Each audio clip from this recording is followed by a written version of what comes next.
Hello, I'm the Culture Genie. The topic of today will be why we should not morally judge history intentionally. I will start by specifying what I mean by morally judging. And what I mean by morally judging history is about creating narratives about good or evil, about imposing our values upon history when we talk about the past, using value judgments such as good, bad. An example of how we sometimes use value judgment despite not really seeing it ourselves is how we often refer to different ages through history as dark or golden. For example, the Islamic Golden Age or the Dark Ages that some historians still use about the early Middle Ages. However, a problematic aspect of trying to avoid to value history is that the opposite could be argued to actually be important, as we need to value different types of history to prioritize what to focus upon when we create history or when we study history. Thus, we are making value judgments about those things, as certain types of history are much more relevant to us or less relevant to us, depending on context and our needs. History is, after all, a source of experience that we can use, and not all experiences are equal, after all. But I do think it is a good idea to not impose our ideals upon the past, even if we do make value judgment in which parts of the past are important. The first problem that I can see about morally judging the past is that the past was vastly different than today, or is usually vastly different than today. And we might lack understanding in how it was different from today. After all, we barely understand our own time, and we have a hindsight over the past which the people in those times did not. How could people understand back then if something was to be considered moral or immoral later? For example, slavery throughout much of history was seen as normal. The Nazis were the result of very extreme circumstances in Germany, and the communists in Russia had to undergo also very extreme circumstances, which led into the gulags and everything bad associated with Soviet history. Then you have the Mongols and Turkic invasions of the Middle East. They were made in a context and time where violence and mass killings were a lot more accepted, if we are to discuss how many people were killed in those and how people could be so cruel. This also leads to, by which right should we judge the past? We also lack a lot of knowledge about the past, especially older pre-modern history. Who are we to say that we know the past better, even with hindsight to those that lived in it? Why are we given the right to impose our values upon them? There could be, and often are, a lot of factors that complicate things when we discuss history like this, that can make actually moral judgments hard to make, or that we might miss to take into consideration, despite these aspects of the past being important to understand a phenomenon or a certain behavior that we might today find morally repugnant. This also leads into the second problem. By which standards are we to judge the past? Those of the past or those of today, if we are to make moral judgments? After all, people back in the past did have their own moral ideals about how we should act and how we should be. Should we judge them according to those ideals or our modern ones? And then by which ethic? Consequentialism? Then how do we define a good consequence? What is the acceptable price for certain actions or behaviors that we can observe throughout history, or ideas? Intentionalism? Which intentions are then the right ones if we are to use intentionalism in order to decide if a person is good or evil through history, or if a culture is good or evil? Should we use virtue ethics then, where we judge persons upon what the virtuous person should have done in that situation? What is a virtuous person then? We have to define these things if we are to make moral judgments. And the same goes for other types of ethics, such as deontological ethics, i.e. duty or rule-based ethics. We need to define these types of ethics so that we have a coherent framework to work with. And this is a large problem, since even today we do not agree on these points. Much less can we agree on what type of ethics to apply to the past, as the past is vastly different than our own time. And this also goes into another matter. Are we individuals doing choices? Or are we just slaves of our times with regard to what we do? And if we are slaves to our times, what right do we have to judge the past? Does there even exist some sort of objective ethical framework to use? I personally do not think so, as I do not actually subscribe to the idea of there existing objective morality or objective ethics. But others may disagree about the existence of an objective framework. And it's fine if you do, my listeners. I'm actually not going to argue this point in depth in this video. But let's assume that we find an objective framework to use. Then we will go into a third problem. Even if we could find some sort of ethical framework to use that is objective and that could be applied, we run into the risk of applying it incoherently or due to not having knowledge about the past. For example, why is colonialism only bad when the West does it?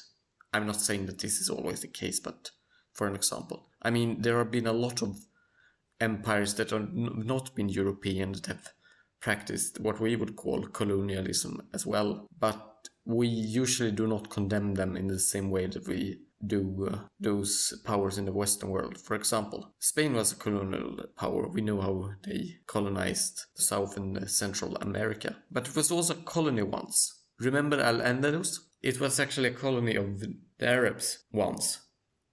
I actually liked Arabic history and Al-Andalus, so I'm not saying that, this was bad, but I'm saying that there is a difference in how we morally judge these things that I find to be incoherent. Well, another clear example about incoherence with regard to how we judge histories. Why do we consider, for example, these men as the worst in history, when there exist people who either killed more or could be, from certain ethical standpoints, considered even worse, especially when one goes outside European history and the Western history of the Americas as well? There is kind of a Western centrism which blinds us to the fact that there has existed a lot of repugnancy even outside the West. Of course, now you could argue about the relevancy of this, as most people that study Western history are, valuing Western history more due to the fact that it's more relevant to them.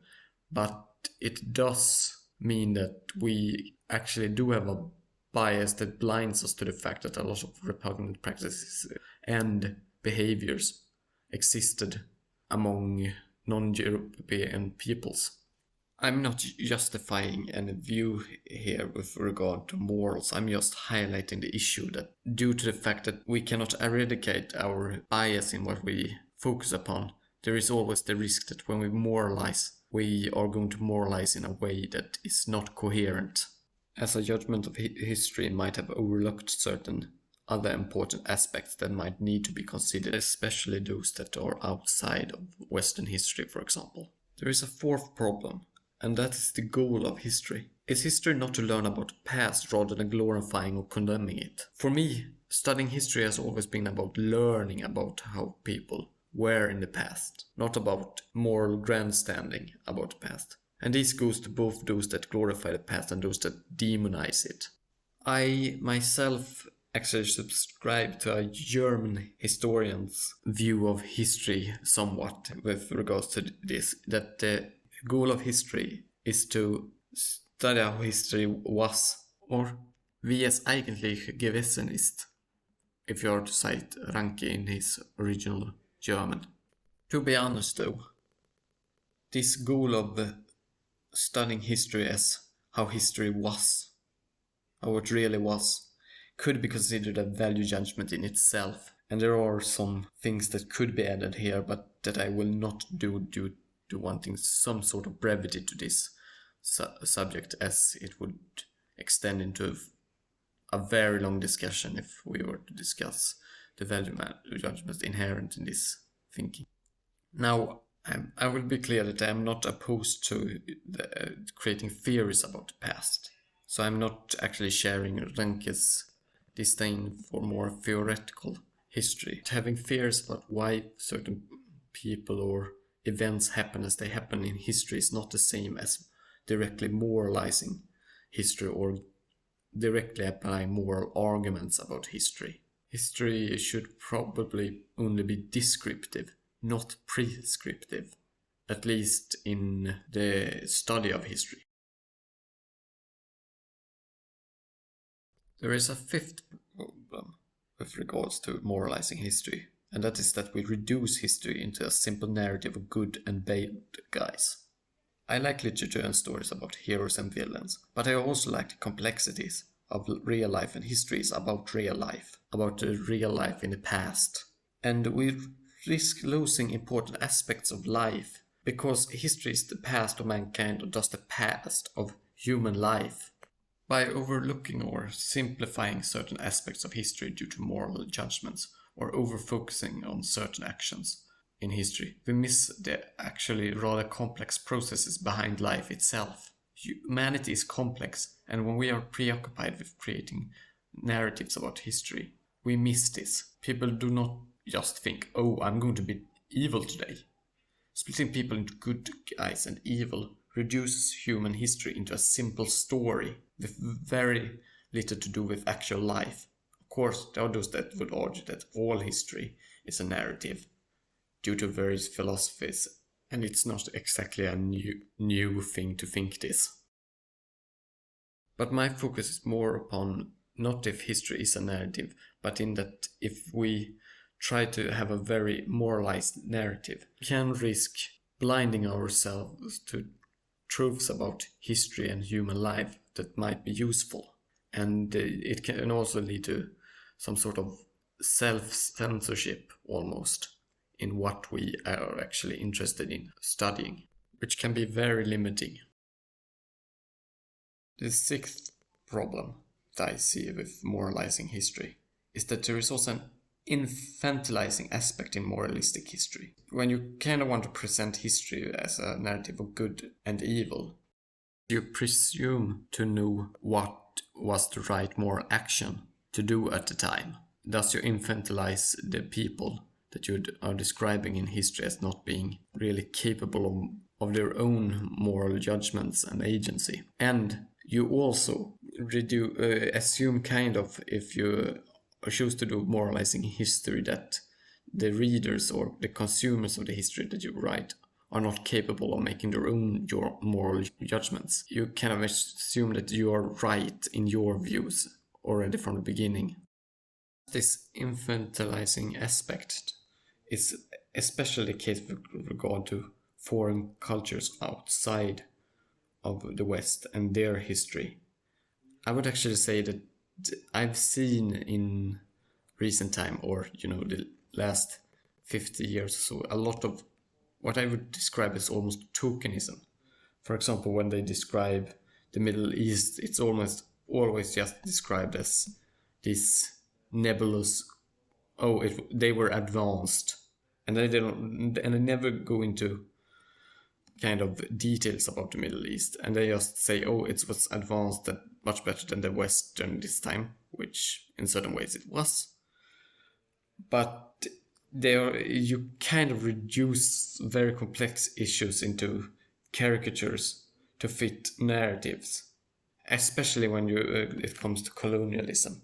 In the past, it was about, these people that are non-Western are savages. Today, I see a kind of almost a return to the noble savage, but the people that have been colonized are almost always in more popular history described as peaceful, and everything was all right until the Western man arrived. Of course, there are exceptions, particularly in more academic history, but that's something that I've noticed. I mean, very few people actually look into the fact that there were a lot of developments happening before and even outside the control of the colonial powers. It's not just like history started when the West came, or Western powers that colonized various parts of the world always had complete control. Humans are going to be humans at the end of the day. They will fight and do intrigues for power.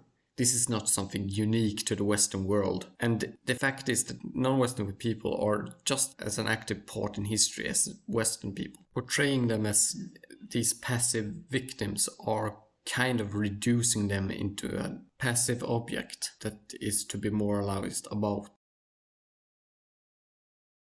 The seventh problem is that just as we judge history, if we are to moralize about history, is that we are probably going to be seen as moralizing in a bad way by those that will come later, because our values will not be the same as those that will follow us, and we will be judged in how we approached history, just as we sometimes judge older history for being not fitting with modern values.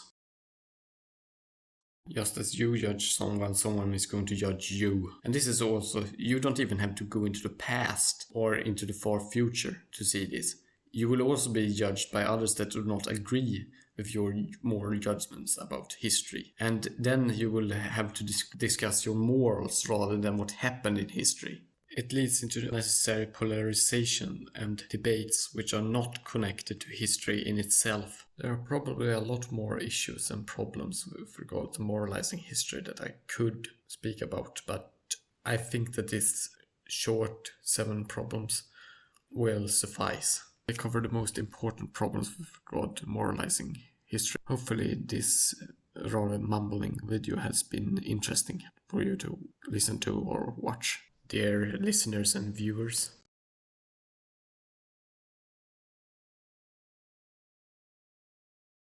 Please do subscribe, as it would help the channel spread awareness about the humanities. اشترك بالقناة من فضلكم.